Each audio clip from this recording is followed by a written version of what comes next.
Welcome to another edition of the SABC News COVID-19 Global Wrap. I am Babalole Phaka, and this week I bring you highlights of news which dominated headlines with regards to the coronavirus pandemic. However, before we delve into it, let us have a look at some global stats. The world has currently recorded over 515 million cases, with over 470 million recoveries and over 6.2 million deaths. Meanwhile, South Africa has 3,818,125 confirmed cases, with 3,668,982 recoveries and 100,471 deaths.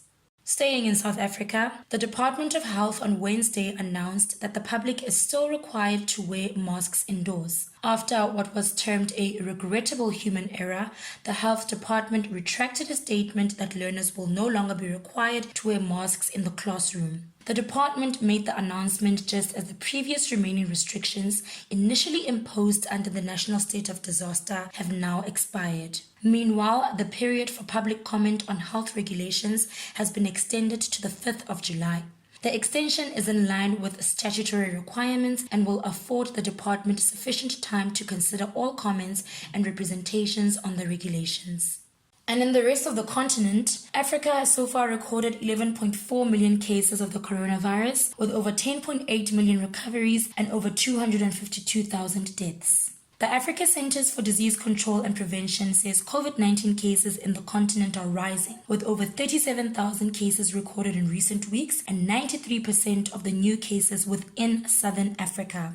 The continental body has also raised concerns about Sudan and Somalia, where the death rate is above 5%. Meanwhile, executives from the continent's first COVID-19 vaccine plant, Aspen Pharmacare, announced last Saturday that the plant risks shutting down after not receiving a single order. This after sales and orders went down after several Western countries donated vaccines. However, African Union Chairperson Cyril Ramaphosa has given reassurance that he is working with his counterparts from Egypt, Ghana, Kenya, and Rwanda to save the vaccine plant. And in international news, a large study conducted in the United States found that the COVID-19 Omicron variant is as severe as previous variants. This is despite assumptions made in previous studies that it was more transmissible but less severe. Based on records of 130,000 COVID-19 patients, scientists from the company Research Square say they found that the risks of hospitalization and mortality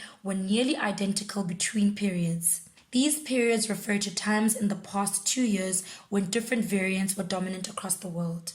In Asia, some of Shanghai's 25 million people managed to get out on Tuesday for short walks and shopping after enduring more than a month under a COVID-19 lockdown. However, it is still not clear if Shanghai is turning a corner in its campaign against the virus.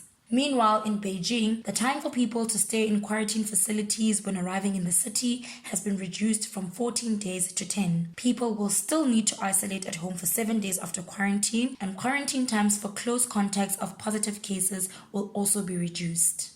And finally, in Europe, it has been a week since Italy began to phase out its COVID-19 restrictions, putting an end to a state of emergency that was declared more than 2 years ago. Daily infections have risen again in Italy since the beginning of March, as they have in many other European countries, but have since stabilized in the last week.